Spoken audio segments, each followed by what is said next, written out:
Welcome to VLGA Connect. My name is Kathryn Arndt and I'm the Chief of the VLGA Connect studio. I hope you enjoy today's Connect episode brought to you by the VLGA, the national broadcaster on all things local government.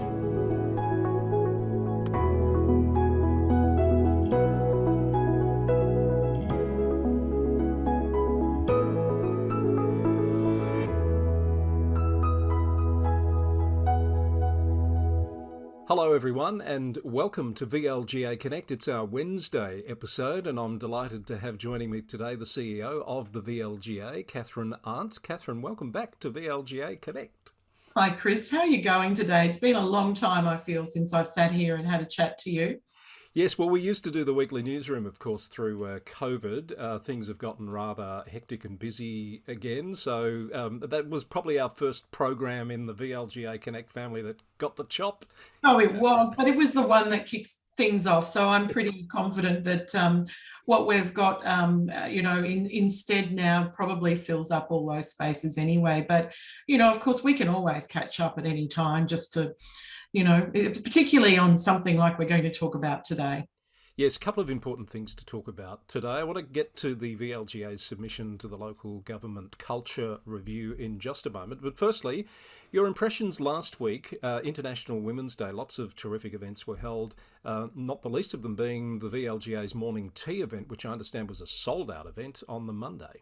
Indeed it was, Chris. We had our event on the Monday because it is such a busy week or a busy day. I think someone made the comment that it should be International Women's Week, not International Women's Day, which of course was the 8th of March. But our event on the 7th of March was a morning tea at the Windsor Hotel, and it was a great success. We had a full room, a full house, and we had Associate Professor Dr. Andrea Carson and Professor Leah Ruppiner with us to talk about some of the early research findings of the Australian Research Grant Linkage Program that we're very proud, the VLGA is very proud to be leading with La Trobe and the Melbourne University. So we might just pause and bring in Deborah Wu, your Inclusion and Diversity Lead, who set the scene for us with a special report just as the event was getting underway. Let's have a look at that now. I'm here at the Hotel Windsor for our VLGA International Women's Day morning tea. In just a few moments, everyone will start coming in and we've got councillors, community members, and just some great academics that are here to share their insights with us today. International Women's Day is always a highlight on the VLGA calendar, but today we are hearing from Associate Professor Dr. Andrea Carson and Professor Leah Ruppiner to hear about the additional insights from their research. So Andrea and Leah have been working with us for a number of years. Andrea actually launched our campaign, Local Women Leading Change, 3 years ago to the day. And they have been working on an Australian Research Council funded project, Women in Local Government Understanding Their Political Trajectories. It's almost 2 years into the project now, and we have some additional insights from some surveys that we've done in the second year of the councillors' terms. I'm so excited to hear from Andrea and Leah and to really come together with everyone today. It's something that we haven't done for such a long time. Thank you, Deborah. Look, that just looked fabulous, Kathryn. A lovely room with lots of socially distanced, responsible people enjoying the opportunity to get together, as Deb said, for the first time in quite a while. Indeed, and it was really a nice feeling in the room as we picked up then in that segment. And well done to Deborah and the team for bringing that event together. Absolutely. Now, you can see more of that, if that's whet your appetite, on the VLGA's YouTube channel. There's some longer pieces that really celebrate what occurred on that day. Kathryn, the main thing I wanted to get into with you today is your submission to the Local Government Culture Review, which closed for submissions very recently. Firstly, just a recap on how you've brought your thoughts to this together.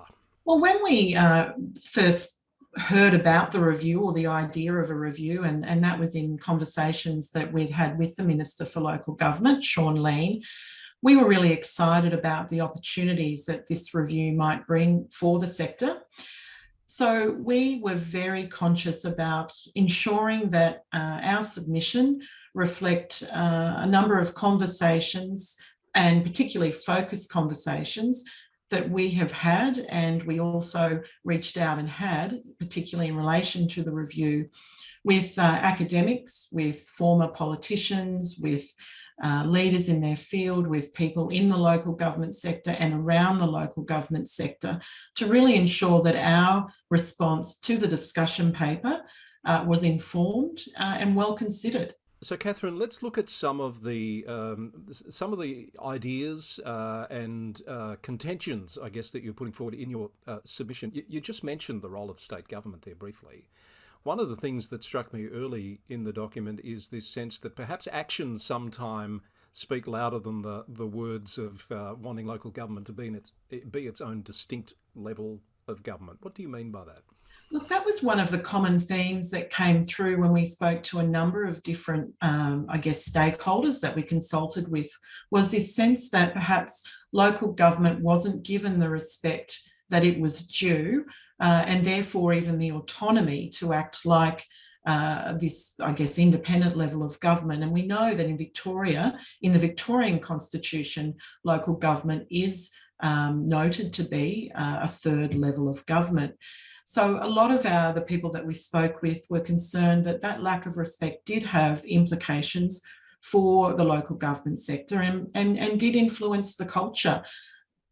A lot of our viewers may not be aware that there is actually a Victorian state local government agreement. We can find that on the LGV website, that outlines clearly, it's been around, I think, since 2014. I would just have to double check that date. But really the intent of that document was to ensure that the state government, in introducing any legislation or significant policy that might influence or impact the local government sector, they would ensure that they consulted with the sector through the peak bodies. So the VLGA, the MAV and LG Pro are mentioned in that agreement as those peak bodies that the state government would consult with on any of these policies or legislation that they might be seeking to introduce.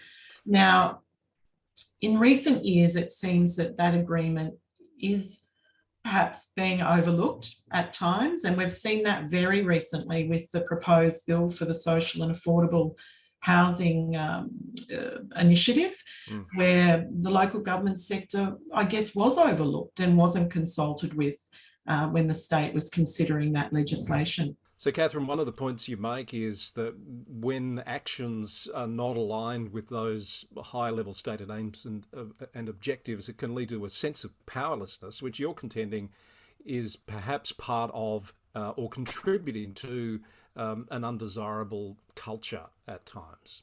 Oh, look, I think it certainly is a contributor. We're not saying that that is the sole contributor or even the main contributor, but I think it's something that does need to be acknowledged and considered. And also on the flip side of that, as our submission reflects, that does also influence the community's perception of the local government sector. So when we see the state government and even the media acting in a way that might reflect almost a paternalistic or a punitive stance in regard to local government, or even overlooking this agreement and recognising the sector as this multi-billion-dollar sector that delivers over 140 services on behalf of the state and federal government, the community itself then can I guess lose respect for the sector or even just misunderstand what the role of a council is. And look, on that, you also make a point about a mismatch that leads to councils, what were your words, making it difficult for councils to live up to the community engagement principles that are set down in the Local Government Act. What are you getting at there? Well, in the 2020 Local Government Act that came into effect in 2020, there were legislated responsibilities for councils to undertake deliberative democracy or engagement, with their communities. And that requires councils to consult extensively and engage with their communities on to inform their own strategic planning, their community health and wellbeing plans, amongst many other things. So when the state government itself doesn't engage or consult with the local government sector and seeks to introduce legislation that then will have an impact on the community, the responsibility falls back on the council or the expectation of the community is that the council would have consulted with them on this proposed change. Now, a recent example of that would be the decriminalisation of sex workers. Now, the sector, from everyone I've spoken to in the sector, absolutely no opposition to the principle behind why decriminalisation of that industry is so important. But the lack of consultation with the local government sector really did highlight once again the overlooking of that Victorian state local government agreement, but also has neglected to recognise that, and as we had on the program a few weeks ago, Tony Rownick from Hunt and Hunt Lawyers clearly indicated that there will be an impact on the local government sector to an extent yet which we're not even entirely clear about. But the community will have expectations of the sector to be able to answer questions. Yes, absolutely. And it strikes me that these examples you're giving are different parts of government, and part of the problem can be there's so many actors within that government environment, getting them all on the same page must be a challenging problem. It's incredibly difficult, and I do feel, for the Minister for Local Government to be, there are so many departments, so many different policies. I know that the steering group overseeing the implementation of the Local Government Act on which the VLGA sits, we did undertake a bit of an audit of all of the different initiatives, legislation, policies that were currently impacting the sector. And I've got to say that that spreadsheet got pretty long across multiple departments. Yes. Look, we're not proposing to work through the entire submission.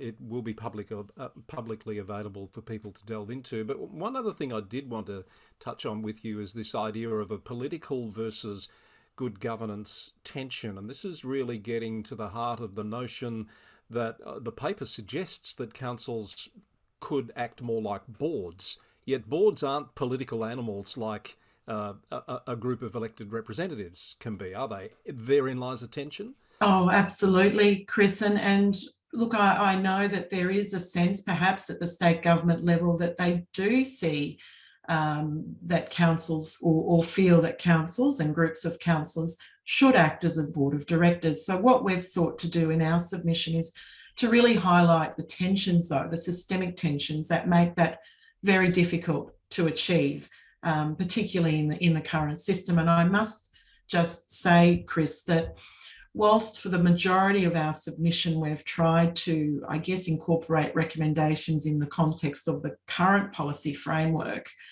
we have also made comments and recommendations in regard to systemic change if there was such an appetite for systemic change to occur. So I just really wanted to put that out there. But of course, the governance responsibilities that councillors are legislated to undertake are very clear, but they're unlike any other level of government. And again, the community is not really aware that councillors are required to govern on behalf of all of the stakeholders in the community. So if we look at that, I think it's called the public trust doctrine, where the elected representative themselves should, once elected, not be advocating on a personal, political or a single policy issue, but rather on behalf of the health and well-being of the entire municipality, if we apply it at a local government level. Now, of course, the way in which councillors are elected is essentially an adversarial process, a campaign process that requires, or certainly implies that it requires, a candidate to campaign on a single policy issue that might just be important to one group of constituents in that municipality. So, and we've seen that sort of tension playing out very recently. The Yarra Council Code of Conduct, I think, is a prime example of where those tensions have played out, and it's been very much the council of politicians as opposed to the council as a board in terms of the way it operates. Not to delve too much into that one, but I think every submission I've read, Kathryn, including yours, is really making the point around preparing people for the role better. That might mean better or different training, but everyone seems to agree that there's a mismatch between the role a councillor finds themselves in once they're elected for the first time and what they thought they were getting or putting their hand up for. Indeed, and I must say I made that observation too, reading the various submissions that I have seen. They're very similar in, making comment about the need for training to increase the understanding of candidates. What is the role? Not quite sure how you still get around that campaigning process, though.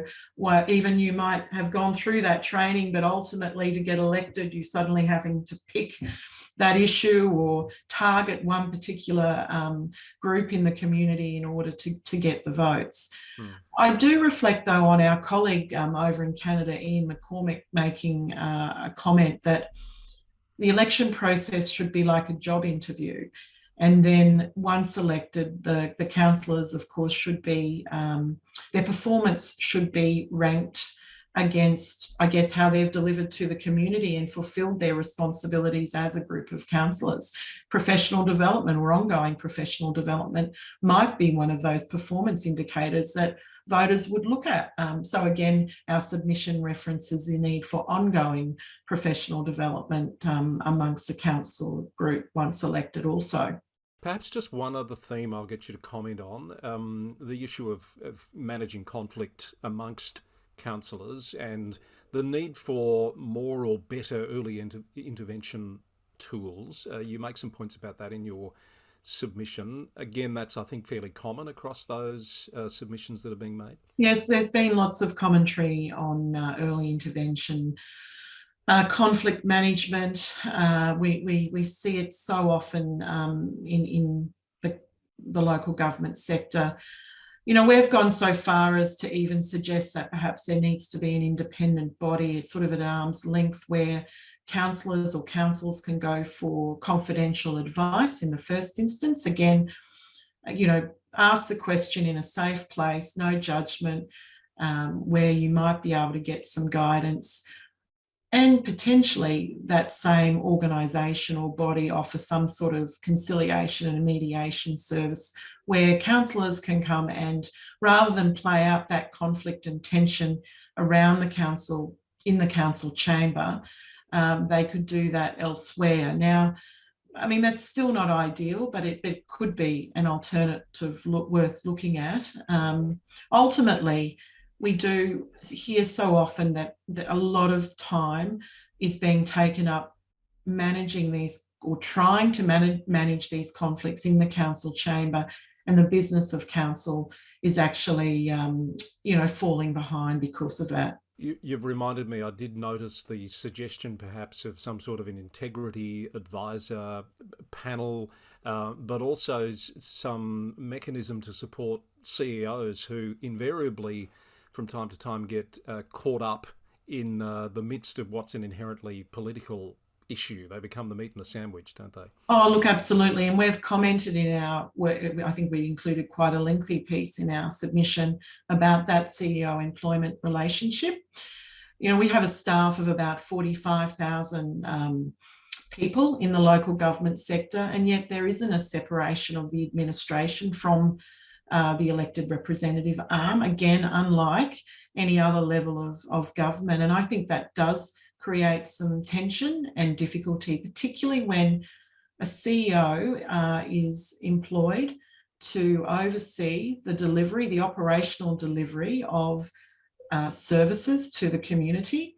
They manage up to thousands of staff and are usually, multi-million-dollar businesses. So for them to be almost at times put in that difficult situation that you just described, and feeling almost hamstrung, I guess, to be able to focus on the administration of that council's business, which is often supported by plans, community health and wellbeing plans, strategic plans, financial plans that extend beyond the term of one council group, and to have their employment so uniquely tied up with that council group does create tension at times.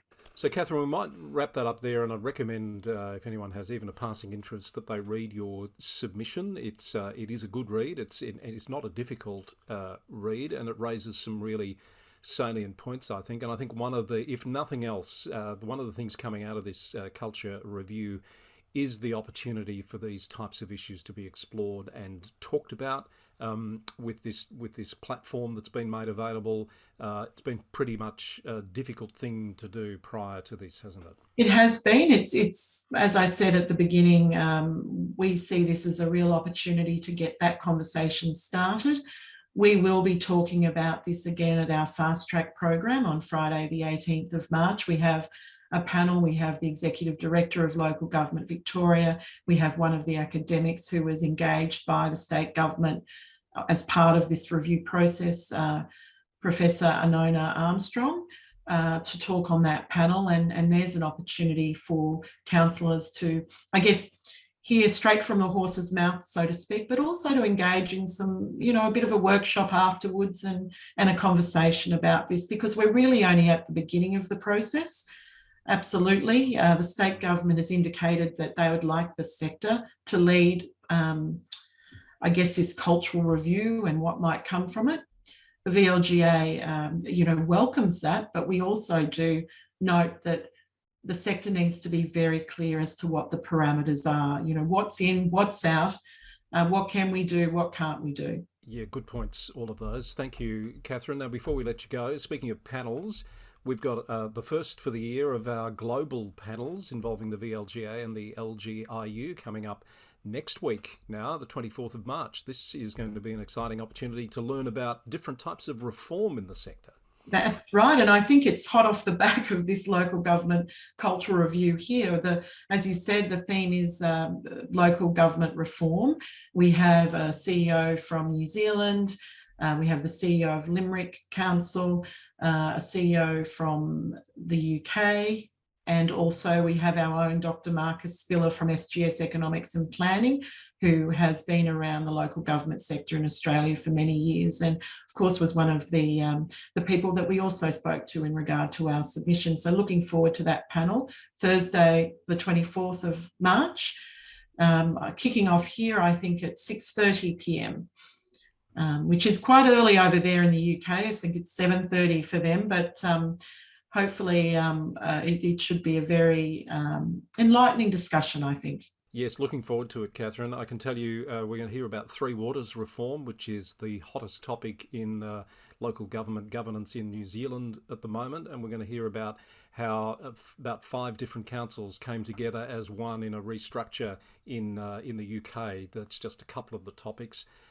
As well as some best practice principles for going about reform processes. So well worth being a part of if any of that is even of the slightest interest to you. Thank you, Kathryn. It's great to catch up, and let's try to not let so much time go by until you come back and join us on VLGA Connect. Indeed. I'll talk to you soon, Chris. Kathryn Arndt is the CEO of the VLGA. That's our program for today. We'll be back on Friday with our next governance update. Until then, thanks for watching, and bye for now.